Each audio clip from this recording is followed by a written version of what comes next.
जी, great morning दोस्तों, नमस्कार। भूपेश आनंद आपके सामने है। बेटे मैं भूपेश आनंद आज आपके सामने एक बड़ा ही प्यारा सा important I am going to start with a very beautiful lecture in regard to chapter number 4 which we are doing accounting for labor for F2 management accounting। और मैं बड़ा आज एनर्जेटिक हूं दोस्तों। आप मेरी आज आज आप मेरी बॉडी लैंग्वेज को चेक करना। लेक्चर नंबर 2 लेबर का the most important lecture, and when I say accounting for labour it is the most important. ये आज का लेक्चर अगर आपने क्लियरली समझ लिया तो बेटा ये अकाउंटिंग फॉर लेबर आपको पूरा समझ आ जाएगा। I will be delivering 3 to 4 lectures in this chapter. मैं अभी कैपलान बीबीबी सबके क्वेश्चंस करने वाला हूं, सब करूंगा। बट आज मैं आपको एक बात क्लियर कर दूं कि आपका आज के इस लेक्चर में ध्यान से, ईमानदारी से, समझदारी से बैठना बड़ा इंपॉर्टेंट है। तो चलिए सर, हम स्टार्ट कर रहे हैं। Great good morning. Lecture number two accounting for labour. Lecture number 2 accounting for labour. मैं आज चाहता हूं कि आप रजिस्टर ओपन करें, कैलकुलेटर को ओपन कर लें। मेरा कैलकुलेटर ये रहा, कैपलान अपने सामने रखें और मेरी बात को ध्यान से सुने। मैंने लास्ट लेक्चर में आपको ये बताया था लेबर है क्या। ठीक है सर, मैं वहीं से शुरू करूंगा। बट आज का ये विचार देख लीजिए। B aware of your thoughts because those thoughts will become your words. B aware of your words because they will become your actions, and be aware of your actions because they will become your habits, and be aware of your habits because they will change your destiny। कहानी शुरू कहां से हुई थी और खत्म कहां पे हुई? बेटे कहानी शुरू हुई थी आपके विचारों से, आपके थॉट से। आप क्या सोचते हैं कि क्या एसीसी फर्स्ट अटेम्प्ट में क्लियर कर पाएंगे, क्या F2 मुश्किल है या इजी है? ये विचार भी आपको काफी कुछ दे के जाने वाला है बेटे। तो आपको वही सोचना है जो आपको अच्छा लगता है, जो आपको चाहिए। आप कभी वो मत सोचिए जो आपको नहीं चाहिए बेटे। हम 90% उसी चीजों को सोचते हैं जो हमें नहीं चाहिए। आइए इन सभी बातों के साथ मैं भूपेश आनंद लेक्चर नंबर 2 बिल्कुल टेबल चेयर में बैठ के पढ़ेंगे, ईमानदारी से पढ़ेंगे, अच्छी तरह से देखेंगे कि लॉजिकली हम करना क्या चाह रहे हैं। आइए सर, बिल्कुल बढ़िया बात हम करने वाले हैं। आप रजिस्टर ओपन कर लें। मैं लेक्चर नंबर 2 की बातें कर रहा हूं। मैं आज आपके सामने बड़ी प्यारी प्यारी सी बातों को लिखूंगा और आपसे ये कहना चाहता हूं कि मेरी कहानी बड़ी इंपॉर्टेंट है आज के इस लेक्चर में। In the last lecture, I told you what I mean by labor. When I say labor, I mean human effort. I mean manpower. Whether they are working in factory, whether in the production department, whether in the admin department, whether in the selling department, whether in the marketing department, whether in the R&D department, all are labor. But the labor which is directly related with the production is named as direct labor, and the labor which is indirectly related to the production is named as indirect labor. I have already discussed that. मैं आज के इस lecture में direct labour की बातें ज्यादा करने वाला हूं कि भाई डायरेक्ट लेबर को जो हमने पैसे दिए, जैसे लास्ट लेक्चर में हमने देखा है कि रेम्यूनरेशन कैसे देते हैं हम डायरेक्ट लेबर को, वर्कर्स को, जो प्रोडक्शन में डायरेक्टली इन्वॉल्व रहते हैं। How we pay them? We pay generally as per 2 system. One is a time rate system and second is a piece rate system. And I told you in the last lecture, as per Guaranteed Time Wages Act, you have to pay a guaranteed time wages to the workers, and you cannot force them to work for more than 8 hours। 8 घंटों से ज्यादा अगर आपने बुलाया तो उसके के लिए आपको ओवर टाइम देना पड़ेगा। ये बात हमने लास्ट क्लास में सीखी थी बेटे। है तो वो ह्यूमन बीइंग। माना कि उस बेचारे ने पढ़ाई नहीं करी, लेकिन उसके बाद एक स्किल तो है उस यूनिट्स को प्रोड्यूस करने के लिए। माना कि वो फैक्ट्री में काम कर रहा है, माना कि वो मशीन्स के साथ काम कर रहा है, माना कि वो एक मेहनत का काम कर रहा है। But the point is he has human mind. उसका भी बिहेवियर है, वो भी कभी खुश होता होगा, वो भी कभी दुखी होता होगा। उसके भी घर है, उसकी फैमिली है, उसके बच्चे हैं, उसकी बीवी है, उसके अरमान है। तो मैं आज के इस लेक्चर के थ्रू आपको ये बताना चाहता हूं कि अगर आपने उसके बिहेवियर को समझा और उसको मोटिवेट करने की कोशिश की तो आप उससे ज्यादा काम निकलवा सकते हैं। ये बातें आज हमने सीखनी है। ठीक है सर, बहुत बढ़िया। Friends, it is important to understand. मैंने कहा सर अगर मुझे लेबर समझना है तो कैपलान से समझ लें या बीबीबी से समझ लें।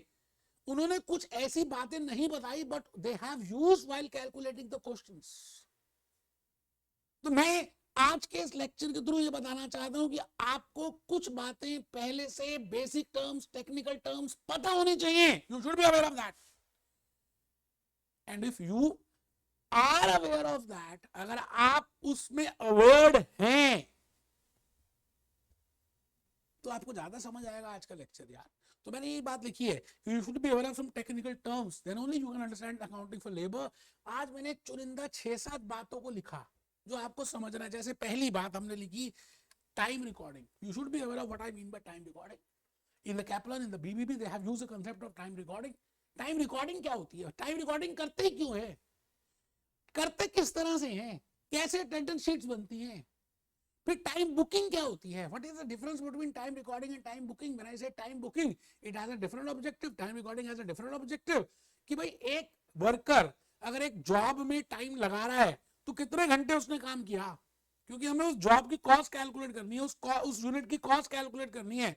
तो you should be aware of what I mean by time recording and what I mean by time booking, and even the difference between the time recording and time booking. And also time booking जो है वो time based भी होती है, job based भी होती है, task based भी होती है. उसको सीखेंगे. बेटा सच कह रहा हूं, आज के इस लेक्चर में अच्छी तरह से आप बैठे ना तो पहला लेक्चर और आने वाले लेक्चर सब समझ आएंगे. तो आप पहले लिखिए time recording, time booking, activity time period, record. Time booking को कैपलन ने, बीबीबी ने एक्टिविटी टाइम रिकॉर्ड भी बोला कि जब आप एक काम करते हैं, उस एक्टिविटी को परफॉर्म कर रहे हैं तो उसमें कितना टाइम लगा. अच्छा, that can be time related, यहां पे लिखा हुआ टाइम रिलेटेड और पीरियड रिलेटेड और टाइम रिलेटेड और टास्क रिलेटेड. अब टाइम रिलेटेड में मैंने लिखा डेली टाइम शीट्स बन सकती है, वीकली टाइम शीट्स बन सकती है, अभी देखेंगे, मंथली टाइम शीट्स बन सकती है, लॉन्गर टाइम ड्यूरेशन की बन सकती है. एंड इफ आई से टास्क रिलेटेड तो मैं कहूंगा जॉब कार्ड बनेगा, जॉब टिकट बनेगी, ऑपरेशन चार्ट बनेगा, जॉब शीट बनेगी. तो आप तभी तो उस जॉब के लिए देख पाएंगे कि लेबरर्स ने कितना टाइम लगाया, कितना समय लगा, कितने वर्कर्स थे. Then only you can calculate the cost of that job. So my dear friends, for understanding the concept of accounting for labor, आपको पता होना चाहिए what I mean by time recording, what I mean by time booking, what are the tools with the help of which I can do time booking, what is the purpose behind that. ठीक है sir. अब ये जो मैं बताने जा रहा हूँ ना, तीसरी बात, टाइम एंड मोशन स्टडी आपके कैपलन में नहीं है, बीबीबी में नहीं है, बट अगर आपको ये समझ नहीं आता तो आप आने वाले जो नेक्स्ट पॉइंट है वो समझ ही नहीं आएगा यार. भूपेश आनंद A to Z बताएगा जो आपको लॉजिकली क्लियर होना चाहिए. तो आप नेक्स्ट पॉइंट लिखें टाइम एंड मोशन स्टडी. आज हम देखेंगे टाइम स्टडी क्या होती है, मोशन स्टडी क्या होती है, एक वर्कर कितना हिलता है, उसको कितना हिलना पड़ता है, उसको क्या क्या मोशंस हैं, उसको कितनी बार टर्न करना पड़ता है. तो बेटा उसको सीखेंगे, स्टैंडर्ड टाइम निकालेंगे, टाइम अलाउड सीखेंगे. जॉब इवेल्युएशन आज हम देखेंगे बेटा जॉब की वर्थ क्या है. आप जब एसी से बन जाओगे तो कम से कम कितने पैसे मिलेंगे. बट कुछ आपके दोस्त होंगे जिनको ज्यादा पैसे मिलेंगे, आपको भी ज्यादा मिल सकते हैं as compare to other ACC. That is merit rating. We will see what is the difference between job evaluation and merit rating. बेटे हम लेबर की बात कर रहे हैं, ह्यूमन बीइंग्स की बात कर रहे हैं. ह्यूमन बीइंग्स में स्किल्स होती हैं, ह्यूमन बीइंग्स में अपनी इनहेरिटेड कुछ क्वालिटीज होती हैं. अगर ज्यादा अच्छी क्वालिटीज हैं तो हम ज्यादा पे करेंगे. उसको बोलते हैं बेटे मेरिट रेटिंग. आइडल टाइम, मैंने कहा ना कि आज का ये जो पूरा लेक्चर है मैं डायरेक्ट लेबर के लिए बात करूंगा. डायरेक्ट लेबर का मतलब है स्किल्ड वर्कर्स हैं but they are not educated. वो फैक्ट्री में काम कर रहे हैं, उनको बीड़ी पीनी है, सिगरेट पीनी है, गुटखा पीटना है ना, बातें करनी है. तो आइडल टाइम होगा. हम देखेंगे what is the meaning of idle time, what I mean by normal idle time, what I mean by abnormal idle time. Incentive schemes ये सबसे प्रीशियस है बेटा. आज के लेक्चर की ये खासियत है जी जो मैं बताऊंगा. इंसेंटिव स्कीम्स कह दें, बोनस स्कीम्स कह दें, प्रीमियम बोनस प्लान्स कह दें. अब है तो बड़े सारे इंसेंटिव स्कीम्स, बट कैपलन और बीबीबी ने उन्होंने 2 ही इंसेंटिव स्कीम्स कवर किए, तो मैं 2 ही कवर करूंगा. बट आपको बताऊंगा कि what is the meaning of incentive plans. ये इकोनॉमिक्स कौन से हाल से कौन सा था, हाल से का नाम यूज नहीं किया कैपलन ने बीबीबी ने, बट हाल से ने बताया था 50% ऑफ टाइम सेव्ड. हाँ 50% ऑफ टाइम सेव्ड वाली इंसेंटिव प्लान डिस्कस्ड है कैपलन बीबीबी में, but they have not used the economics word जिसने इसको निकाला. भूपेश आनंद बताएगा. फिर रोवन की बातें करेंगे, टेलर की बातें करेंगे, इमर्जन की बातें करेंगे, बर्थ की बातें करेंगे. मैं आज आपके सामने A to Z सारी बातें रख दूंगा. ठीक है सर.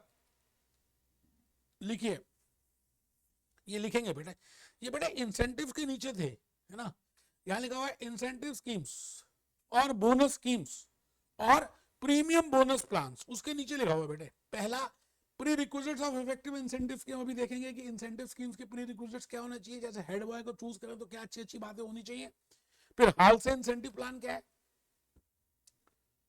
फिर रोवन इंसेंटिव प्लान क्या है, ठीक है जी, मेजर डे वर्क क्या है, शेयर ऑफ प्रोडक्शन क्या है, शेयर मेजर डे वर्क क्या है, शेयर ऑफ प्रोडक्शन क्या है। बेटे मैं A to Z सारी 4-5 इंसेंटिव स्कीम्स आपको बताऊंगा।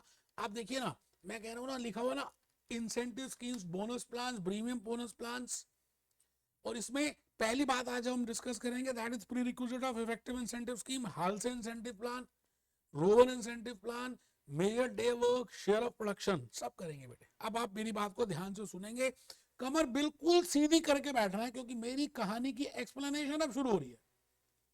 मेरी कहानी की एक्सप्लेनेशन अब स्टार्ट हो रही है। Time recording.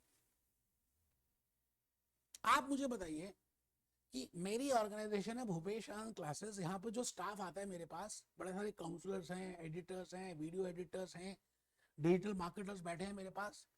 क्या लगता है मैंने अपने ऑफिस का, इनके आने का और जाने का कुछ समय रखा होगा या नहीं रखा होगा? बेटा रखना पड़ता है। अच्छा नहीं रखते तो सब अपनी मर्जी से आएंगे। अच्छा एक टाइम से आ रहा है, दूसरा नहीं आएगा तो ऑटोमेटिकली पहले दूसरे दिन वो पहले वाला भी टाइम से नहीं आएगा। मैंने जनरली अपने ऑफिस में टाइम रखा हुआ है 10 AM से 6:30 PM, और अगर आप लेट आएंगे तो मैंने ना एक मशीन लगाई हुई है फिंगरप्रिंट वाली, उसमें जो आता है ना अपने फिंगरप्रिंट लगाता है, उससे क्या होता है पता चल जाता है कौन कितने बजे आया। मैं रिकॉर्डिंग में हूं तो मुझे टेंशन लेने की नहीं है, मशीन ऑटोमेटिकली मुझे महीने के बाद बता देगी कौन सा मेरा टीम मेंबर लेट आया था, कितने बजे गया था, कितने बजे आया है। मैंने पूरा प्रॉपरली अटेंडेंस का एक सिस्टम बना रखा है। क्या लगता है बेटे, टाटा मोटर्स की बात करें, है ना, L&T की बात करें, हिंदुस्तान लीवर की बात करें, इतनी बड़ी बड़ी कंपनीज हैं, ये इतने लैक्स ऑफ एम्प्लॉइज हैं, इनके फैक्ट्री में प्रोडक्शन के लिए इतने वर्कर्स आते हैं, कोई सिंगल शिफ्ट में आ रहा है, कोई मॉर्निंग शिफ्ट में आ रहा है, कोई शाम की शिफ्ट में आ रहा है। क्या लगता है इनको जब मुझे पेमेंट करनी है टाटा मोटर्स को, when they have to pay to those workers, they should have some attendance system. क्या उनके पास कुछ सिस्टम होना चाहिए कि भाई कितने बजे कोई आया, किस दिन छुट्टी ली, किस रेट पे हम पेमेंट कर रहे हैं, ये सारा कुछ होना चाहिए या नहीं होना चाहिए? मैं पहले आपसे सवाल पूछता हूं, आपसे चर्चा करता हूं as a ACCA, as a global chartered accountant. आपने मुझे बताना है कि क्या कोई सिस्टम हमें मेंटेन रखना चाहिए, नहीं, क्या उनका टाइम रिकॉर्ड करना चाहिए, नहीं करना चाहिए? हाँ हाँ हाँ करना चाहिए। बिना टाइम रिकॉर्ड के यार आप कैसे पेमेंट कर देंगे, या कैसे इंसेंटिव दे देंगे, या कैसे उनसे बातें करेंगे? It is important as per compliance, as per legal laws also, and as per your own internal control, and as per because you have to pay them, you know, ना बाप बड़ा ना भैया, सबसे बड़ा रुपया, you have to pay them dollars, you have to pay them rupees, you have to pay them pounds, क्योंकि वो आपके लिए आ रहे हैं, अपने बीवी बच्चे छोड़कर आ रहे हैं, तो आपको उनका टाइम रिकॉर्ड करना इंपॉर्टेंट है, अनिवार्य है। जनरली क्या होता है, उसका हमने सिस्टम बनाया होता है। एम्प्लॉइज कम है तो जैसे मेरे यहाँ पर 10-12 एम्प्लॉइज हैं तो मैंने एक अलग सिस्टम बनाया है। अब वर्कर्स ज्यादा हैं तो हम कई बार क्या करते हैं, उनको कार्ड दे देते हैं। कार्ड जैसे होता है ना ATM कार्ड या मेट्रो कार्ड, है ना, पैन कार्ड, आधार कार्ड, तो कार्ड वैसे ही एक दे देंगे। वो जब भी आएंगे उसको स्वाइप करेंगे, ऑटोमेटिकली CPU उसके सेंट्रल प्रोसेसर में पता चल जाएगा कि रामलाल कितने बजे आया, मोहनलाल कितने बजे आया, बंटी कितने बजे आया, बबली कितने बजे गई, सब कुछ A to Z क्लियर हो जाएगा। तो बेटा उसको प्लास्टिक कार्ड्स बोलते हैं, या ऐसा भी कर सकते हैं कि हम अटेंडेंस शीट दे दें, उसमें वो फैक्ट्री में आने का समय, फैक्ट्री में जाने का समय, डिपार्चर का और आने का पूरा लिखे। क्योंकि बेटा जब तक हमारे पास लिखित रूप में, you know, we don't have the written proof, we don't have the recording system, we are unable to pay them. कल वो कहेंगे कि हम तो आए थे, आपके पास रिकॉर्डिंग कुछ नहीं है। तो आज की ये जो बेसिक टर्म, सबसे पहली टर्म जो मैं बताने जा रहा हूं, उसका नाम है टाइम रिकॉर्डिंग। आप लिखेंगे, it is important to record the time for payment purpose, because you have to pay at the end of the year, at the end of the month, you have to pay in the next first week of the next month, and for calculating the cost to be charge to the specific job. आपने एक job के लिए 3 worker को appoint किया, अब मुझे उस job की प्राइस भी कैलकुलेट करना है कि जो मैं कोट करूंगा अपने क्लाइंट को, तो मुझे पता तो होना चाहिए कि कितने मैन आवर्स लग रहे हैं, कितने वुमन आवर्स लग रहे हैं, कितने चाइल्ड आवर्स लग रहे हैं उस जॉब को खत्म करने में।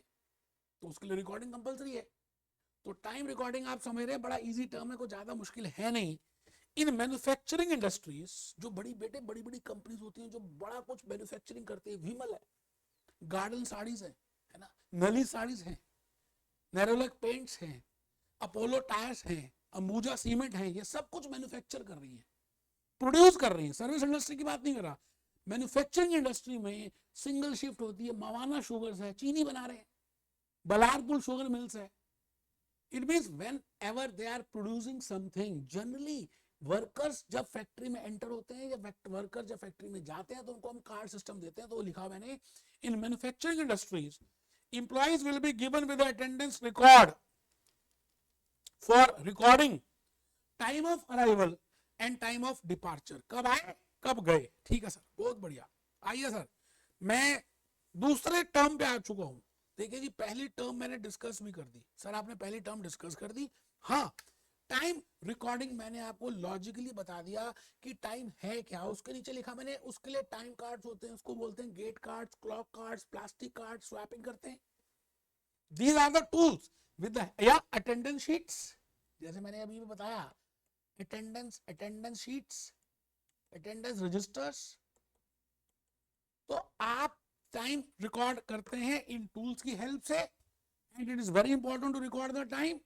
मैं सेकंड टर्म में आ रहा हूं जिसका नाम है एक्टिविटी टाइम रिकॉर्ड्स, या एक्टिविटी टाइम, या टाइम बुकिंग कह दे। देखिए, टाइम रिकॉर्ड करना एक अलग बात है। आप सुबह से लेके शाम तक बैठे रहते हैं अपने टेबल में, स्टडी टेबल में 8 घंटे बैठे, तो उसको तो मैंने कहा टाइम रिकॉर्डिंग है, बट पढ़े थोड़ी 8 घंटे, आपका ध्यान कहीं और था, कभी व्हाट्सएप में, कभी टेलीग्राम में, कभी इंस्टाग्राम में, पढ़े 4 घंटे ही, 5 घंटे ही। तो मैं कहूंगा टाइम बुकिंग 5 घंटे है, प्रोडक्टिव टाइम जब आपने काम किया उस जॉब में, और बाकी टाइम तो ऐसी था, पेमेंट हमने की। तो टाइम रिकॉर्डिंग हो गया 8 घंटे, बट लेकिन टाइम बुकिंग हुआ 5 या 6 घंटे, जितने में भी आपने वर्क किया। इसको एक्टिविटी टाइम रिकॉर्ड भी बोला जाता है, कि आपने उस पर्टिकुलर जॉब में कितनी एक्टिविटीज की और कितने लोगों ने की। इसके लिए टूल्स हैं, job cards, job sheets, operational charts. तो बेटे वो मैंने लिखा है, job cards, job tickets, job sheets, सब कुछ ही जॉब है। इसका मतलब एक पर्टिकुलर एक्टिविटी के लिए आपने कितना समय लगाया। Job cards, job tickets, job sheets, operation charts, piece work tickets. These are the 5 tools with the help of which I can maintain the activity records, और which is named as time booking। आइए जी, पहले इसके ऊपर थोड़ा सा देख लेते हैं मैंने क्या लिखा है।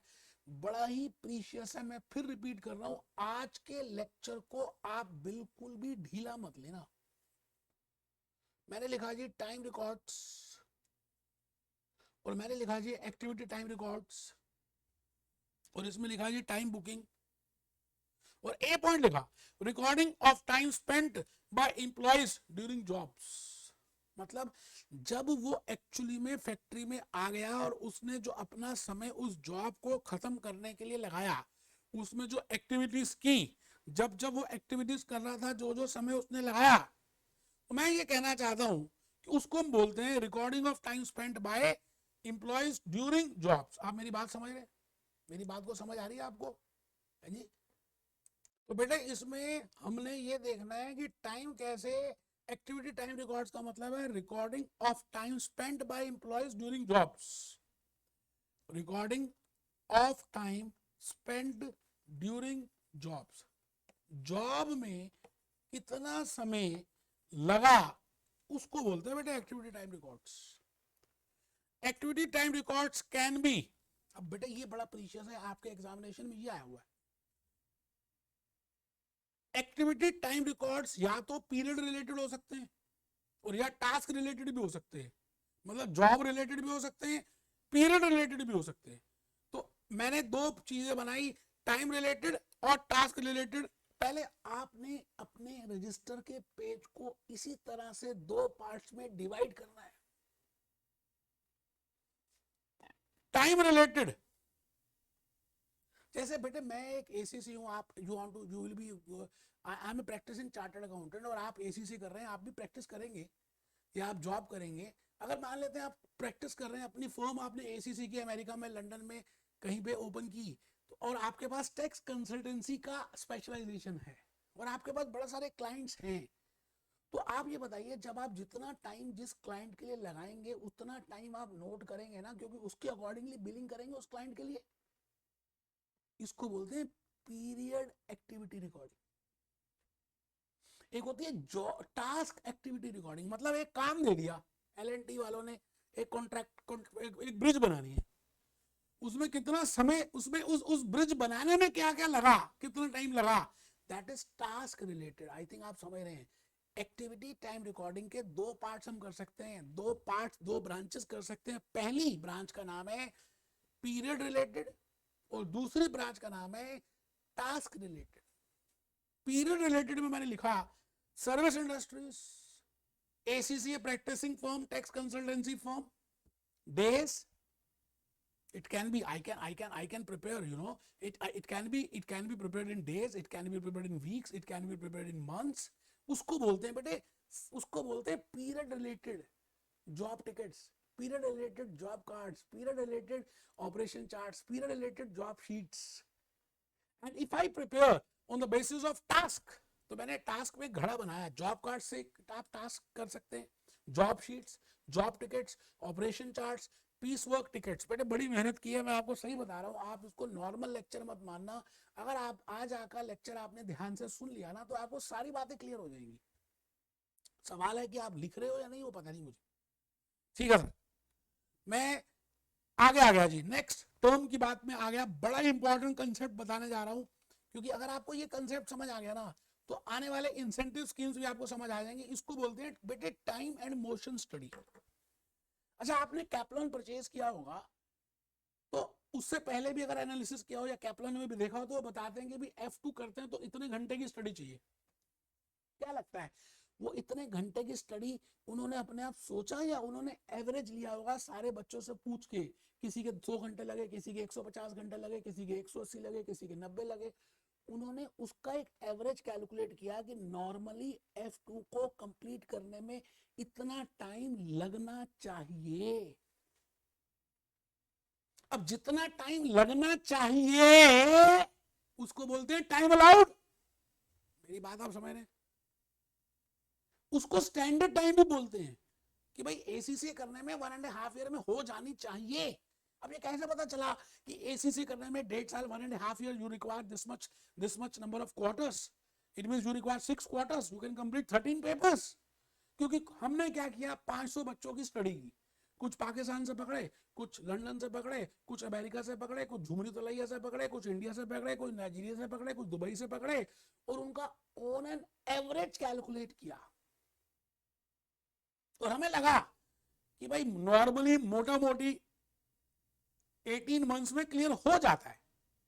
बिल्कुल उसी तरह से अगर आप एक फैक्ट्री में वर्कर्स के टाइम को चेक करें कि भाई वो यूनिट्स प्रोड्यूस कर रहे हैं, तो 1 घंटे में कोई रामलाल 10 यूनिट बनाता है, श्यामलाल 15 यूनिट बना रहा है, मोहन 8 यूनिट बना रहा है, बंटी 12 यूनिट बना रहा है। अब सब अपने अपने हिसाब से बना रहे हैं, तो हमने on an average time calculate किया कि भाई 1 यूनिट को बनाने में या 1 घंटे में कितने यूनिट्स बनने चाहिए, क्योंकि उससे हमें पता चलेगा कि कौन सा वर्कर एफिशिएंट है, कौन सा वर्कर इनएफिशिएंट है। जब मैं कहता हूं कि आपकी एसीसी 1.5 ईयर में कंप्लीट हो जानी चाहिए और बंटी की 1 ईयर में हो गई, तो मैं कहूंगा बंटी एफिशिएंट है। और बबली की 2.5 ईयर में हुई, मैं कहूंगा 2.5 ईयर में बबली तू इनएफिशिएंट है, क्योंकि मैंने स्टैंडर्ड टाइम कैलकुलेट कर लिया है। This is the time which is allowed, which is to be fixed, which is as per which you have to complete it. It is the average time. बेटे आप ये बताओ ना, एक काम हम करते हैं, एक यूनिट बनाते हैं, तो उसमें बड़ी सारी मशीन्स का यूज होता है। वर्कर को पहले उस मशीन में जाना पड़ता है, फिर वहां जाना पड़ता है, फिर यहाँ आना पड़ता है। इट मीन उसको मोशन करनी पड़ती है। तो हमने क्या किया, हम टेबल में बैठे, हमने नोट किया कि ये वर्कर कितनी देर क्या क्या क्या मूवमेंट कर रहा है, उसकी बॉडी की मूवमेंट क्या है, वो कौन कौन सी मशीन में जाता है, वो कितने बजे आता है, मोटा मोटी टाइम कितना लगता है। उसके बेसिस में हमने एक स्टैंडर्ड टाइम कैलकुलेट किया और इस स्टडी का नाम है टाइम एंड मोशन स्टडी। एक बच्चा कहता सर ये कैप्लान में नहीं है, मुझे पता है कैप्लान में नहीं है, बट बेटा इंसेंटिव स्कीम्स जो मैं अभी बताने वाला हूं उसमें कहीं ना कहीं मैं यूज करूंगा एक कंसेप्ट स्टैंडर्ड टाइम, और आपको वहां पे मालूम होगा कि स्टैंडर्ड टाइम के पीछे क्या स्टडी हुई थी, कैसे कैलकुलेट किया गया होगा ये standard time. And for that you should be aware of what I mean by time and standard motion study. मैंने ऊपर लिखा है जी टाइम एंड मोशन स्टडी में time study means time for specified work. एक पर्टिकुलर वर्क को खत्म करने में कितना समय लगा या कितना समय लगेगा उसको बोलते हैं बेटे टाइम स्टडी। आराम से बेटे, आराम से, कुछ मुश्किल नहीं है, मैं फिर रिपीट कर रहा हूं। Time study means the time required for completing a particular job. जैसे ही मैंने कहा ये 50 वर्कर हैं, है ना, अब कोई कितना टाइम ले रहा है, कोई कितना ले रहा है, तो ऑन एन एवरेज मैं कैलकुलेट कर लूंगा, उनके मोशंस को देखूंगा, उसके टाइम को देखूंगा, and I will calculate that how much time should be given और how in how much period they should complete this much number of units. एक बेंचमार्क आ जाएगा, एक बैरोमीटर आ जाएगा, उसका नाम है टाइम। वो कैसे आया? By help of time and motion study. ठीक है सर, बहुत बढ़िया। Now this study is important in order to find standard time. ये स्टडी बड़ी इंपॉर्टेंट है, मैंने अभी भी बताया, क्योंकि वी विल बी यूजिंग कुछ पीरियड के बाद, आज ही हम यूज करेंगे एक स्टैंडर्ड टाइम का कंसेप्ट, तो आपको ये स्टडी पता होनी चाहिए। ठीक है सर, बहुत बढ़िया। नेक्स्ट पॉइंट में आगे, नेक्स्ट कंसेप्ट जो आपको टेक्निकली पता होना चाहिए, that is named as job evaluation and merit rating. आप सभी ACCA कंप्लीट कर रहे हैं और भगवान करे जल्दी से आपका कंप्लीट होगा भी, क्योंकि आपने लेक्चर्स मेरे साथ लिए। अच्छा, आप जैसे ही ACCA कंप्लीट करेंगे, whether you have done it from India, whether you have done it from Delhi or Pakistan or London or America or Dubai or anywhere all over in this 180 countries, ACCA qualified को इतने पैसे तो कम से कम मिलते ही हैं, है ना। ये तो बात बिल्कुल पक्की है, मान लेते हैं, लेट इट बी $1 लाख या कुछ भी, I am just for understanding purpose, I will be assuming any hypothetical figure. और अगर आप ACC नहीं है, आप सिंपल ग्रेजुएट है, तो आपको X अमाउंट ऑफ डॉलर्स का एनुअल पैकेज मिलेगा। ACC है तो X प्लस समथिंग अमाउंट को एनुअल पैकेज मिलेगा। अगर आपने CPA US से किया है तो आपको X प्लस समथिंग का पैकेज मिलेगा। मैं समथिंग का मतलब ये नहीं कहना चाह रहा कि ACC से ज्यादा मिलेगा, just want to explain something. मैं आपसे ये कह रहा हूं कि आप कोई भी वर्क करते हैं इस दुनिया में, है ना, तो एक जॉब की वर्थ होती है कि भाई इतनी वर्थ तो है। हम जनरली उस वर्थ को बोलते हैं जॉब इवैल्यूएशन। पहले आप लिखेंगे एक फ्रेश ACCA है, मैंने एग्जांपल लिया, एग्जांपल से ज्यादा समझ आता है। उसकी मैं अज्यूम कर रहा हूं उसका पैकेज है $10 मिलियन एनुअल, 12 महीने का अज्यूम कर रहे हैं। और एक फ्रेश CMA USA है, उसका पैकेज है $8 मिलियन। कम से कम इतना तो होगा ही, क्योंकि उसने CMA USA किया। हाँ, उसके बाद ज्यादा क्वालिटीज होंगी, कुछ और स्किल्स होंगी, कुछ और एक्स्ट्रा ऑर्डिनरी स्किल्स होंगी, तो उसको ज्यादा भी मिल सकता है। आप ये बताइए, एक फैक्ट्री है, उस फैक्ट्री में बड़ा सारे अलग अलग तरह के वर्कर्स आ रहे हैं, उनका पास्ट टेंस अलग अलग है, उनका बिहेवियर अलग अलग है, उनकी स्किल्स अलग अलग है, but they all know that how to produce that particular product. तो एक तो उनको उसका एक न्यूनतम सैलरी मिलनी चाहिए, न्यूनतम पे मिलना चाहिए, क्योंकि वो उस जॉब की वर्थ को प्रूव कर रहे हैं। उसको बोलते हैं जॉब इवैल्यूएशन। बट उन 50, 60, 70, 500 वर्कर्स में से कुछ ऐसे वर्कर्स भी हैं जिनके पास एक्स्ट्रा स्किल है, वो और भी एडिशनल सुपरवाइजरी का, ऑफिस का, वो भी एडिशनल काम उसी टाइम पे करते हैं। तो क्या लगता है, as ACCA, as a global chartered accountant, as a management accountant, क्या आप उस वर्कर को रिकॉग्नाइज नहीं करोगे? क्या आप उस वर्कर को उतने ही पैसे दोगे जो बाकी नॉर्मल वर्कर्स को दे रहे हो? तो बेटा यहीं पर कंसेप्ट आया जॉब इवैल्यूएशन का और मेरिट रेटिंग का। आप लिख रहे हो ना बेटे, कमर सीधी करके बैठे हुए हो ना, लिखो मेरे बेटे, job evaluation and merit rating to find out the worth of a job. It is job evaluation. एक जॉब की वर्थ को निकालना जॉब इवेल्युएशन है। और अगर एक एक एक वर्कर की वर्थ को कैलकुलेट करें तो that is value trading. Worth of a person, worth of a person, worth of a person is value trading. एक पर्सन की वर्थ को कैलकुलेट करना, that is value trading. It is value trading is more than job evaluation. Job evaluation कम होगी but merit rating या तो होगी नहीं, अगर होगी तो जॉब इवेल्युएशन से ज्यादा होगी। इसलिए मैंने एक छोटा खड़ा बनाया जॉब इवेल्युएशन का और एक बड़ा खड़ा बनाया मेरिट रेटिंग का। ठीक है सर। मैं नेक्स्ट आज के बड़े इंपॉर्टेंट कंसेप्ट पे आ गया जिसको हम कहते हैं आइडल टाइम। आप ये बताइए, जब आप बैठते हैं पढ़ने के लिए 4 घंटे के लिए, आप कहते हैं ये 4 घंटे में F2 मैनेजमेंट अकाउंटिंग पढ़ूंगा, 3 hours I will be reading F3 financial accounting, 2 hours I will be going for business and technology। क्या लगता है आप जो टाइम देते हैं क्या उतने टाइम पूरा पढ़ते भी हैं? नहीं बेटे। क्यों नहीं पढ़ते? क्योंकि बेटे there is some idle time. आप बैठेंगे, थोड़े से थॉट्स आएंगे, फिर आप उनको बंद करेंगे, फिर देखेंगे आज क्या पढ़ना है, कौन सा चैप्टर पढ़ना है, फिर अपना मोबाइल फोन म्यूट करेंगे, फिर वाटर बॉटल लेकर आएंगे, फिर कमर सीधी करेंगे, फिर कई बार दूसरे थॉट्स आ जाएंगे, फोन आ जाएगी, उसको अटेंड करेंगे। बेटे ये क्या है? इस टाइम आप पढ़ नहीं रहे। This is named as idle time. जब आप बैठे तो हो पढ़ने के लिए लेकिन एक्चुअली में पढ़ाई नहीं कर रहे। बिल्कुल वैसे ही एक वर्कर है, फैक्ट्री में काम करने के लिए आया, फैक्ट्री गेट में उसने 10 बजे एंट्री कर ली, लेकिन बेटा 10 बजे वो प्रोडक्शन शुरू नहीं करेगा।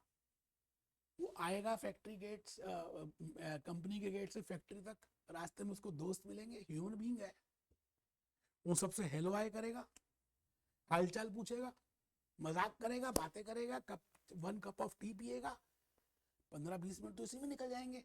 इसका मतलब अगर वो 10 बजे आएगा तो 10 बजे तो शुरू ही नहीं कर सकता यार काम। He will start work at 10:30, assume कर रहा हूं। क्या लगता है आप उसको 10:30 से पेमेंट करेंगे या 10 o'clock के बेसिस पे पेमेंट करेंगे? If you are paying as per time rate system, in the last lecture I have told you what are the 2 remuneration systems. The one is time related system and second is output related system. If you are paying as per time related system, you have to pay for that half an hour also, even if that time is named as idle time, even if in that time he has not produced anything, उसने कुछ नहीं बनाया, but एक human being है, human being is a social animal। उसको washroom जाना है, उसको बीड़ी पीनी है, उसको गुटका ठोकना है, उसको बातें करनी है, उसको कई बार ढीला ढीला बैठना है। आप नहीं कंट्रोल कर सकते बेटे, दिस इज अनअवॉइडेबल, अनकंट्रोलेबल। मैं यहाँ पर रिकॉर्डिंग रूम में खड़ा हूँ, 8 घंटे खड़ा हूँ तो 8 घंटे रिकॉर्डिंग थोड़ी करता हूँ, कितना टाइम मेरा आगे पीछे लग जाता है। क्यों? Because that is idle time and that is normal idle time and that can not be controlled. But कई बार मैं रिकॉर्डिंग के लिए जब खड़ा होता हूँ फुल एनर्जी के साथ, भगवान ना करे इलेक्ट्रिसिटी में दिक्कत आ गई, बेटा that is abnormal idle time. उसको मैं कंट्रोल कर सकता था जनरेटर लगाकर। आप इसी चीज को सोचिए एक फैक्ट्री के पॉइंट ऑफ व्यू से, कि जब वर्कर एंटर किया तो वर्कर ने जो प्रोडक्शन किया, एंट्री और प्रोडक्शन के बीच में टाइम का डिफरेंस है। जो टी ब्रेक मिली, जो लंच ब्रेक मिली, जो उसने बातें की, जो उसने सिगरेट पी, जो उसने बीड़ी पी, जो उसने गुटखा खाया, उन सभी टाइमिंग को हम बोलते हैं आइडल टाइम। अब आइडल टाइम 2 प्रकार के होते हैं जी, कैप्लन में नहीं है, बीबी में नहीं है, बट आपके कंसेप्ट बिल्डिंग के लिए इंपॉर्टेंट है। एक होता है नॉर्मल आइडल टाइम और एक होता है abnormal idle time. Normal idle time हम उस टाइम को बोलते हैं जो कंट्रोलेबल नहीं है, अनअवॉइडेबल है, जो होगा। बट बेटे एबनॉर्मल आइडल टाइम हम उसको बोलते हैं जो कंट्रोल कर सकते थे बट हमारी लापरवाही की वजह से। जैसे लेबरर्स तो वर्कर काम करने के लिए खड़े हो गए, वर्कर्स, पता चला मटेरियल ही नहीं है, शॉर्ट सप्लाई में खत्म हो गया, इलेक्ट्रिसिटी नहीं है या मशीन ही खराब हो गई, तो जिस समय प्रोडक्शन नहीं हो रही और आप उसकी पेमेंट कर रहे हो, because as a management accountant you have to minimise the labour cost. So the point is, you have to be aware of what is the meaning of idle time and what is normal idle time, what is abnormal idle time, because then only you can see what are the reasons for that. तो आप लिखेंगे possible way only in case of time based system, because payment जब आप output based system में कर रहे हैं, piecework system में कर रहे हैं, tailor system में कर रहे हैं, भैया यूनिट्स बनाओगे तो देंगे. आप बीड़ी पियो, सिगरेट पियो, गुटखा ठोको, हमें क्या लेना, मत करो. यूनिट शाम को देखेंगे कितने बन गए, उसके बेसिस पे पेमेंट कर देंगे. उसको बोलते हैं piece rate system. Idle time piece rate में नहीं होता है. एग्जामिनेशन किट में इसके ऊपर क्वेश्चन आया हुआ है. Idle time is only in case of time rate system. ठीक है सर.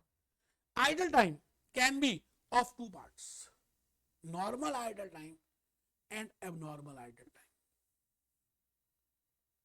ठीक है सर, बहुत बढ़िया. आप लिखेंगे normal idle time and abnormal idle time. मैंने कहा जी नॉर्मल आइडल टाइम का मतलब है बीड़ी पीना, सिगरेट पीना, वॉशरूम जाना, लंच ब्रेक, टी ब्रेक, बातें करना. और एबनॉर्मल आइडल टाइम का मतलब है जो स्पेसिफिक रीजन से होता है.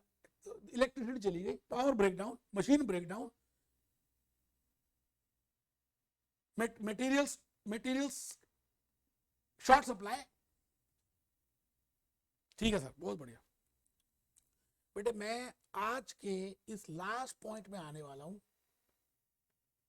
तो दोस्तों मैं आपसे ये कहना चाह रहा हूं कि जो मैं अब बताने जा रहा हूं वो सबसे प्रीशियस है. ऐसा मान लीजिए कि पूरे लेक्चर में अगर इंपॉर्टेंट बात को हम कवर करना चाहें तो अभी जो मैं बताने जा रहा हूं that is most important for your examination.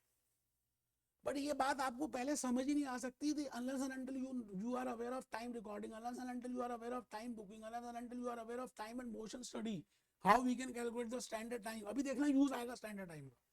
अभी मैं आपको कैप्लॉन में लेके जा रहा हूँ. And unless and until you are aware of idle time, unless and until you are aware of the behavior, unless and until you are aware of job evaluation, merit rating, आपको ये लग रहा होगा कि शायद मैं आउट ऑफ सिलेबस करा रहा हूँ. बेटे एक भी चीज आउट ऑफ सिलेबस नहीं है. उन्होंने इन कंसेप्ट को यूज किया है, वो बात अलग है कि प्राइमा फेसी ये कंसेप्ट उन्होंने डिस्कस नहीं किए. बट भूपेश आनंद आपको ए टू जेड बताएगा. तो इसलिए अभी तक अगर आप अटेंटिवली नहीं बैठे तो अब आपका अटेंटिव बैठना मोस्ट इंपॉर्टेंट है. क्योंकि आप देखो जी, क्योंकि आपके आपके कैप्लॉन में, मैं ये कैप्लॉन ओपन कर चुका हूं सर. ये देखिए कैप्लॉन ओपन है. मैं इस कैप्लॉन में आपके सामने अभी बड़ी सारी बातों को डिस्कस करूंगा. ठीक है जी. पहले नीचे आ रहे हैं, फर्स्ट पॉइंट में देख लेते हैं कि इसमें है क्या क्या, so that you can be aware of कि हम जो भी कुछ कर रहे हैं as per ACCA Kaplan BBP कर रहे हैं. First point is payroll department. जैसे मैंने आज बात की आपसे टाइम रिकॉर्डिंग की, तो बेटे टाइम रिकॉर्ड करता कौन है, मैं थोड़ी करूंगा. यू आर ACCA, आप थोड़ी करोगे. एक अलग से डिपार्टमेंट है जिसका नाम है पेरोल डिपार्टमेंट. वो पेरोल डिपार्टमेंट उसको रिकॉर्ड करेगा. तो यहाँ पे लिखा था payroll department is this payroll department calculates this net wages. ये देखिए सारा काम कौन करेगा जी, पेरोल डिपार्टमेंट. नेट वेजेस निकालेगा, ग्रॉस वेजेस कैलकुलेट करेगा. अभी हम देखेंगे ग्रॉस वेज. अच्छा, ग्रॉस वेजेस और नेट वेजेस किसके बेसिस पे होगी, on the basis of time recording. ठीक है sir.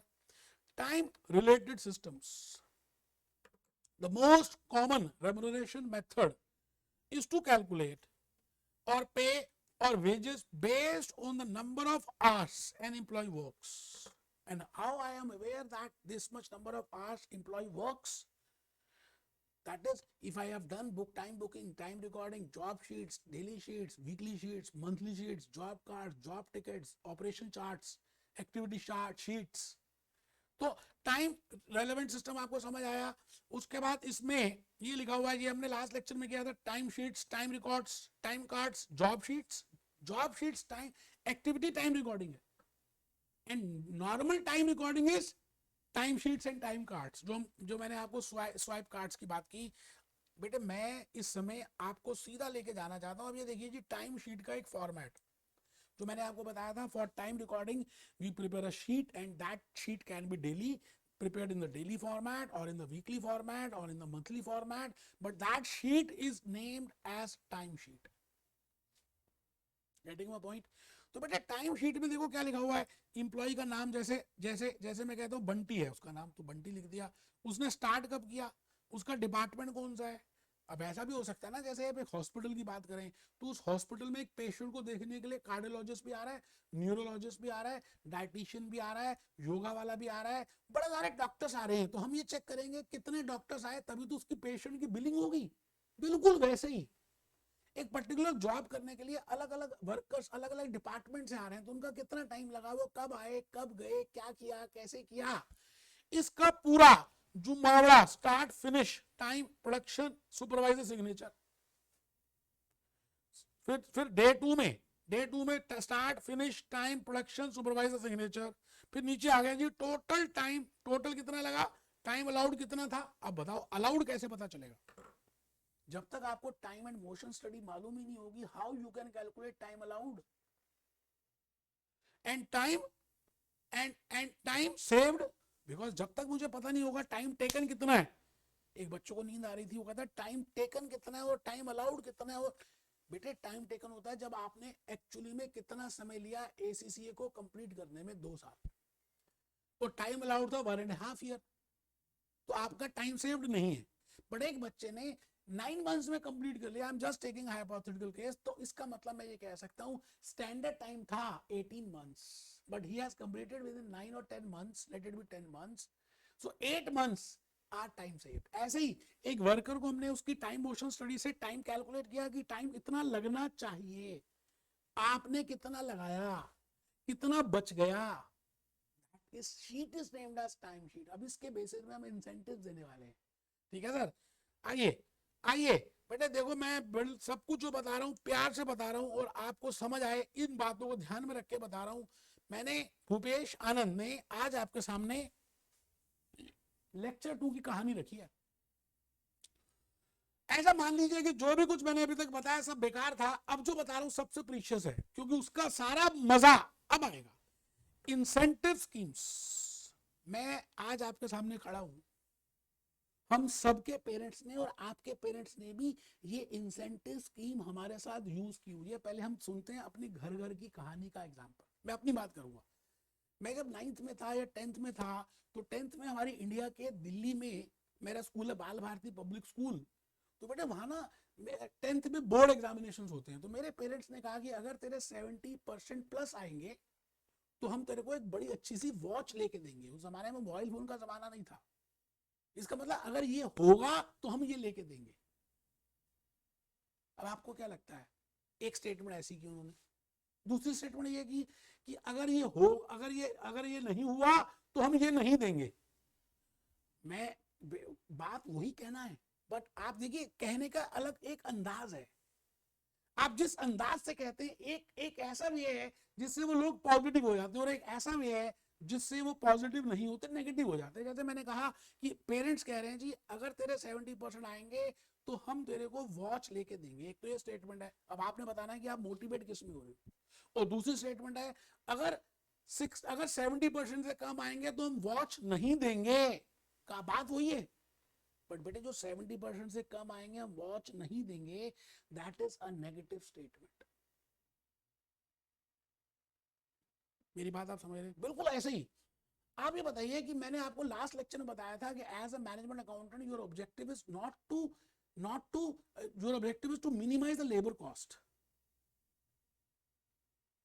It means it does not mean that आपको लेबर कॉस्ट, लेबरर्स को पैसे कम देने हैं, मैं कहता हूं पैसे ज्यादा दो, बट आपका ऑब्जेक्टिव होना चाहिए that your labor cost per unit with respect to productivity it should be reduced। मैंने एक एग्जांपल लास्ट लेक्चर में करके बताया था और उसकी वजह से आपको बताया था कि what I want to say labor cost with respect to productivity, what I want to say you in that कि अगर एक यूनिट आप वो बना रहे हैं इतना और इसकी कॉस्ट आपकी इतनी आ रही है, अगर आप उनको मोटिवेट कर दो, अगर आप उनको उनको उनको खुश कर दो, उनके बिहेवियर को जांच लो और उनको एक ऐसा लालच दे दो जो उनको बुरा ना लगे।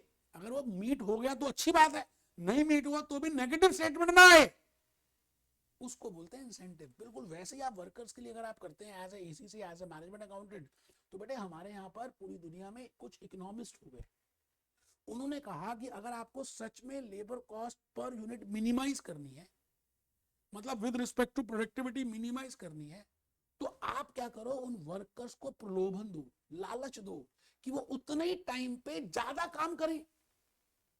जब वो उतने ही टाइम पे ज्यादा यूनिट्स प्रोड्यूस करेंगे तो आपकी पर यूनिट कॉस्ट ऑटोमेटिकली कम आ जाएगी। भले आप बोनस दे रहे हो, भले उनको आप इंसेंटिव दे रहे हो, बट आपका effectively per unit cost will reduced. अब हम कितना बोनस दें, उनको कितना प्रलोभन दें, उनको कितना लालच दें, उसका नाम है इंसेंटिव। और इंसेंटिव के अलग अलग प्लान्स हैं। जैसे एक घर में अलग अलग फैमिली मेंबर्स होते हैं, कोई कुछ कहता है, कोई कुछ कहता है, कोई कुछ कहता है, कोई कुछ कहता है, हम सबकी बात सुनते हैं। बिल्कुल ऐसे यूरोपियन अमेरिकन इकोनॉमिस्ट थे, उन्होंने कुछ बातें रखी अपनी। अब वो बात वो किसने रखी, वो नाम नहीं बताया एसीसी कैपलान ने या बीबीबी ने, मैं नाम बताऊंगा क्योंकि उन्होंने उसका जो रिजल्ट है उसको यूज कर दिया कि भाई incentive should be 50% of the time saved. ये नहीं बताया कि वो किसने बोला, बेटे हालसे ने बोला, HALSEY, हालसे। और एक इंसेंटिव प्लान उन्होंने यूज किया जो यहां पर देखिए, ये देखिए, ये इन्होंने ये तो बता दिया 50% ऑफ टाइम सेव, इन्होंने ये तो बता दिया it should be ratio based on the ratio of time taken to time allowed. But ये नहीं बताया, रोवन ने बताया था बेटा ये रोवन ने बताया था, ये हालसे ने बताया था। अगर आपको हालसे और रोवन वर्ड यूज नहीं भी करना मत करो, लेकिन आपको एक बैक ऑफ द माइंड में पता तो हो कि कुछ लोग थे, इकोनॉमिस्ट थे, उन्होंने कहा कि अगर आपको लेबर कॉस्ट पर यूनिट प्रोडक्टिविटी कम के बेसिस पे कम करनी है, पर यूनिट कम करनी है, टोटल लेबर कॉस्ट की बात नहीं कर रहा। और मैंने लास्ट लेक्चर में समझाया था what I want to say in regard to total labour cost and what I want to say in labour cost पर यूनिट। तो आपको उनको प्रलोभन देना पड़ेगा कि वो ज्यादा से ज्यादा काम करें, ज्यादा से ज्यादा यूनिट्स प्रोड्यूस करें, और वो स्टेटमेंट पॉजिटिव होनी चाहिए। जैसे मैंने अभी आपको बताया था पेरेंट के लिए, एक स्टूडेंट को, जैसे मैं अपनी बात कर रहा था, मेरे पेरेंट्स ने मेरे साथ क्या स्टेटमेंट दी, उससे मैं मोटिवेट हो गया। तो अभी हम वो इंसेंटिव स्कीम्स देख रहे हैं कि वो इंसेंटिव स्कीम्स हैं क्या। आइए जी थोड़ा सा लिख लेते हैं कि थोड़ा सा लॉजिकली और ज्यादा क्लियर हो जाए कि what I mean by incentive schemes. आप सब ऊपर हेडिंग लिख रहे हैं अपने रजिस्टर में, इंसेंटिव स्कीम्स कह दें, बोनस प्लान्स कह दें, बोनस प्रीमियम प्लान कह दें, मोटिवेटिंग प्लान्स कह दें, कुछ भी कह दें।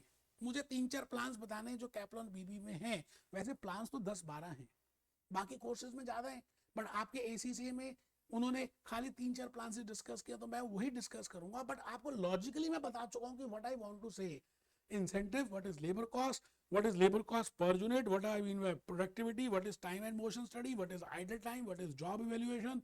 बेटे आपको लॉजिकली अब सारा बेस बन गया है, क्योंकि बेबी को बेस पसंद है। अब लिखेंगे रेम्युनरेशन सिस्टम। मैंने आपको लास्ट लेक्चर में बताया था, there are 2 types of remuneration system, one is time rate and second is piece rate.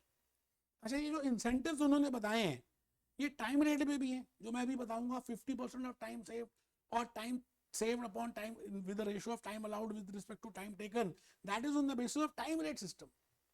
कुछ incentives piece rate system में भी हैं, वो देखेंगे। ठीक है सर।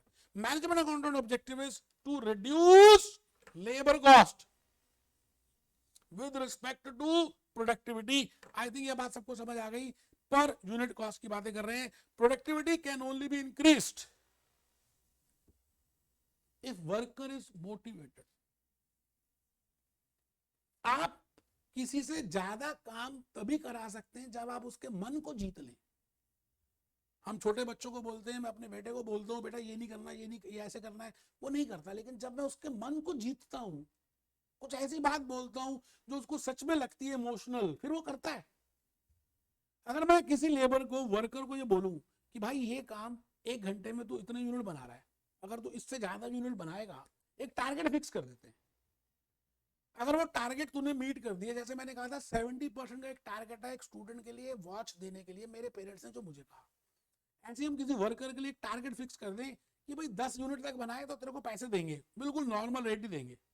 बट हाँ, अगर तूने 10 से ज्यादा बना दिए या 10 यूनिट बनाने में 1 घंटा लगता है, तूने वो काम कम समय में कर दिया, 40 मिनट में कर दिया, तो जो 20 मिनट बच गए, बेटा एक्चुअली में वो जो 20 मिनट बचेंगे ना, वो उसमें आपकी खाली लेबर कॉस्ट सेव नहीं हो रही। If you think from the point of view organisation, your labour cost is not being reduced, your other cost, because worker जल्दी घर चला जाएगा तो आपकी जो इलेक्ट्रिसिटी थी वो भी सेव हो जाएगी, क्योंकि लाइट चल रही है जब वो काम कर रहा है, मशीन चल रही है, और अदर ओवरहेड्स भी कॉस्ट लग रही है, तो that will also be reduced. तो आप ये मत मानो कि टाइम सेव्ड में अगर उसने जल्दी काम कर दिया तो टाइम बच जाएगा और टाइम खाली उसकी labour cost, no but I think I am able to give you the concept which I want to give you. जब आप वही काम 4 घंटे का 3 घंटे में करते हो, तो आप जिस रूम में बैठे हो, स्टडी टेबल रूम में, उसकी लाइट भी तो ऑफ कर दोगे, एसी भी तो ऑफ कर दोगे, कंप्यूटर भी तो ऑफ कर दोगे, तो आपने एक तो 1 घंटा वो बचाया, दूसरा ये कॉस्ट, दूसरी भी रिलेटेड कॉस्ट भी सेव कर दी। ऐसे ही आप सोचिए एक फैक्ट्री के पॉइंट ऑफ व्यू से, अगर एक वर्कर ने एक काम जल्दी कर दिया and he has saved some time, so now on the basis of saving of that time, ultimately all other related costs will also being saved. तो हेल्थ से प्लान की बात अब हम करने जा रहे हैं, फिर हम रोवन की बात करेंगे। हाल से ये कहता है कि भाई साहब आप पहले टारगेट फिक्स करो कि 1 घंटे में या एक दिन में या कुछ भी एक टारगेट फिक्स होना चाहिए, और अगर उसने टारगेट से ज्यादा बनाया और जितना टाइम सेव कर दिया उसका 50% आप उसको बोनस दो, उसको कैलकुलेट करेंगे। प्रोडक्टिविटी ये बेटे में आ गया हाल से के ऊपर। आप सभी देखिए, मैंने अभी ACCA की केस स्टडी आपको बताई कि 2 साल में होना चाहिए, अगर आपने 1.5 ईयर में कर दिया तो आप 0, जल्दी कर दिया तो आप जल्दी कर सकते हो। तो मैं आज आपके सामने हाल से के इंसेंटिव प्लान की बातें कर रहा हूं। ये कौन? ये एक इकोनॉमिस्ट, कहाँ का? यूरोपियन, पागल था, मरमरा गया, लेकिन एक प्लान दे गया लोगों को कि इससे आप मोटिवेट कर सकते हो उन वर्कर्स को। अब हालसे का नाम कैप्लन ने या BBB ने यूज नहीं किया, बट लॉजिक जो बताया था 50% का, उन्होंने उसको यूज किया। तो आप लिखेंगे हालसे एक इकोनॉमिस्ट है, total remuneration as per हालसे plan is, भाई जितना समय लगाया वो तो मिलना ही चाहिए, चाहे रोवन है चाहे हालसे है, एज पर गारंटेड वेजेस। आपने इतना टाइम काम किया, उसके बेसिस में हम रेट पर आर तो देंगे ही, बट आपने उस काम को करने में एफिशिएंसी दिखाई और थोड़ा समय बचा दिया, तो जितना भी समय बचाया उसका 50% हम निकाल लेंगे, उसके ऊपर भी हम रेट पर आर से मल्टीप्लाई करेंगे और आपको पेमेंट करेंगे। भूपेश आनंद आज आपके सामने हाल से प्लान की बातें कर रहा है। बेटे मैं रिपीट कर रहा हूं, आपके सामने बोल रहा हूं, इसका नाम है Halsey incentive plan. 50% of time saved. Halsey एक इकोनॉमिस्ट है, उसने कहा दुनिया के लोगों, अगर आपको वर्कर्स को मोटिवेट करना है तो आप एक टारगेट फिक्स करो, उनको पॉजिटिव स्टेटमेंट बोलो कि टारगेट फिक्स कर दिया तो इतने पैसे तो मिलेंगे, नहीं भी किया तब भी इतने मिलेंगे जितना टाइम तुमने लगाया, बट हाँ अगर जल्दी कर दिया और टाइम कुछ बचा दिया तो हम कुछ लड्डू, कुछ गुलाब जामुन, कुछ रसमलाई और भी देंगे। अब आप बताइए, सब रसमलाई सब लड्डू खाने के लिए उत्तेजित रहेंगे? दे विल बी ईगर और नॉट? यस। अभी देखेंगे हम प्रैक्टिकली करके। आप फॉर्मूला लिखिए जी, time taken into rate per hour plus bonus, that is 50% of time spent into rate per hour as per Kaplan. उन्होंने बोनस को एक्सप्लेन किया, अभी मैं बोनस दिखा ही रहा हूं। उन्होंने खाली बोनस बताया, time allowed in minus time taken, it means time saved का 50% into 1/2 into rate per our. अब टाइम अलाउड का मतलब वही है ना बेटे, स्टैंडर्ड टाइम, जो मैंने आपको टाइम एंड मोशन स्टडी की हेल्प से बताया था, that how we calculate standard time. You are getting a point? ठीक है सर। अब मैं आ रहा हूं इसकी केस स्टडी में, कि इसने केस स्टडी करते हैं थोड़ा सा ज्यादा समझ आएगा कि एक एम्प्लॉय है, उसका टाइम अलाउड कितना है। तेरा पहले आप लिख लो केस स्टडी, है ना, फिर मैं इसमें आऊंगा। केस स्टडी लिखो जी बेटे। आप देखो, मैं चाहता हूं कि आप ये केस स्टडी पूरी लिखो, तो लॉजिकली आपको ज्यादा समझ आएगा। टाइम अलाउड अज्यूम करते हैं, आपको क्वेश्चन में गिवन है स्टैंडर्ड टाइम इज कि 8 घंटे में, एक दिन में 8 घंटे होते हैं, 50 यूनिट बन ही जाने चाहिए। ये हमने टाइम एंड मोशन स्टडी से कैलकुलेट किया, ठीक है जी। और 1 घंटे का रेट हम $20 देंगे। तो नॉर्मल सी आपको बेसिक इंफॉर्मेशन गिवन है। अब मैंने एक इंफॉर्मेशन और दे दी कि सपोज करते हैं 50 यूनिट उस वर्कर ने 7 आवर्स में बना दिए या 6 आवर्स में बना दिए, जो उसको बनाने थे 8 घंटे में, उसने 7 घंटे में बना दिए। इसका मतलब उसने टाइम सेव किया 1 घंटा, 1 आवर। अब आप सोच रहे होंगे, अगर वो टाइम सेव नहीं करता और 8 ही घंटे लगाता तो उसको कितने पैसे मिलते? 160 रुपए मिलते, बिल्कुल ठीक कह रहे हो आप, $160 मिलते कैसे, 8 hours into $20 per hour is equal to 160। तो वो टाइम सेव करने से उसको फायदा क्या होगा, मैं बताऊंगा, अभी बता रहा हूँ, आपका लॉजिकल क्वेश्चन है। मैं आपसे ये कह रहा हूँ अगर उसने टाइम सेव किया तो उसको रेम्यूनरेशन कितनी मिल रही है, $150 की, जबकि अगर वो टाइम सेव नहीं करता तो उसको $160 की मिलती, क्योंकि जब उसने टाइम सेव किया तो 7 घंटे काम किया, $20 के बेसिस में 140 रुपए तो उसको वो मिल गए, प्लस बोनस मिला। बोनस एज पर हाल से अगर हम कैलकुलेट करें, अब आपको पेपर में हाल से नहीं आएगा, 50% का आएगा, तो आप 50% of time save into rate per are करेंगे, तो आपके पास $10 का बोनस आ रहा है, $150 का बेटे टोटल रेम्यूनरेशन आया। मेरी बात आप लॉजिकली समझ रहे हैं? अब आपके मन में आ रहा होगा कि टाइम क्यों बचाया, बेटे आप ये बताओ, टाइम सेव किया तो दोनों को फायदा है, वर्कर को भी फायदा है, ऑर्गेनाइजेशन को भी बेनिफिट है। वर्कर को क्या फायदा है कि वो जल्दी घर चला जाएगा 1 घंटा, या कोई दूसरा काम पकड़ लेगा कहीं जाकर, या ज्यादा अपनी फैमिली के साथ, बच्चों के साथ, फैमिली के साथ, बीवी के साथ टाइम बिताएगा, या कुछ ऑल्टरनेट यूज कर सकता है, या मेडिटेशन करनी शुरू कर देगा, या कुछ स्पोर्ट्स में कुछ भी कर सकता है ना बेटा, टाइम है ना उसके पास। दूसरी बात, ऑर्गेनाइजेशन के लिए बेनिफिट क्यों है, क्योंकि बेटे वो अगर घर जल्दी चला जाएगा तो उतनी जल्दी लाइट ऑफ हो जाएगी, उतनी जल्दी मशीन चलना बंद हो जाएंगी, तो उससे बाकी रिलेटेड खर्चे भी कम हो जाएंगे। It means it is a win win game for both, किस किस के लिए, worker as well as for the organisation, दोनों के लिए विन विन है बेटे।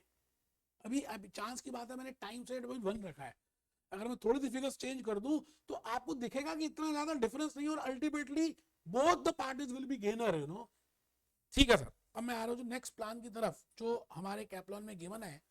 अब उन्होंने नाम नहीं लिखा रोवन इंसेंटिव प्लान, बट उन्होंने जो उसका लॉजिक है वो यूज किया है कि भाई we will take the ratio of time save to time allowed. वो अब देखते हैं, वो रोवन ने बताया, आप अपने गूगल में जाकर देखना, विकीपीडिया में देखना, मैं झूठ थोड़ी बोल रहा हूँ बेटा। तो रोवन एक दूसरा इकोनॉमिस्ट है यूरोपियन, वो भी मर गया, लेकिन उसने कहा कि आप ऐसा करो जी, बोनस उस हिसाब से मत दो जैसे हाल से दे रहा है, ऐसे दो, उस रेशो में दो। उसने एक रेशो कैलकुलेट की, जैसे आप करंट रेशो कैलकुलेट करते हैं, क्विक रेशो कैलकुलेट करते हैं, उसने एक रेशो निकाली, time saved with respect to time allowed, मतलब time saved with respect to standard time, मतलब स्टैंडर्ड टाइम कितना था और उसने कितना समय बचा दिया, उनका अनुपात क्या है, how much is the ratio in which they have saved. तो बेटे उसको लिख रहे हैं Rowan incentive plan, ratio of time taken to time allowed, total remuneration is equal to, बेटे time taken into rate per hour तो आएगा ही, तो time taken into rate per hour तो आएगा ही, प्लस प्लस बोनस और इंसेंटिव। अब सवाल आता है कि जिस भी प्लान की बात करें, खाली चेंज कहां पे आएगा, बोनस में या इंसेंटिव में, time taken upon time allowed into time rate, या ऐसा समझ लें, इसको ऐसा कर लें, मैं रेट पर आर यहां लिख देता हूं तो ज्यादा लॉजिकली एक बन जाता, रेट, अच्छा, इनटू टाइम सेव्ड, ये तो एक रेशो आ गई, into rate per our, time taken, जैसे मैंने अभी अभी एग्जांपल दिया कि 7 घंटे लिए और हमने कहा था 8 घंटे में कर दियो, 1 घंटे का टाइम सेव्ड है और $20 का रेट है, तो इस तरह से कैलकुलेट कर सकते हैं।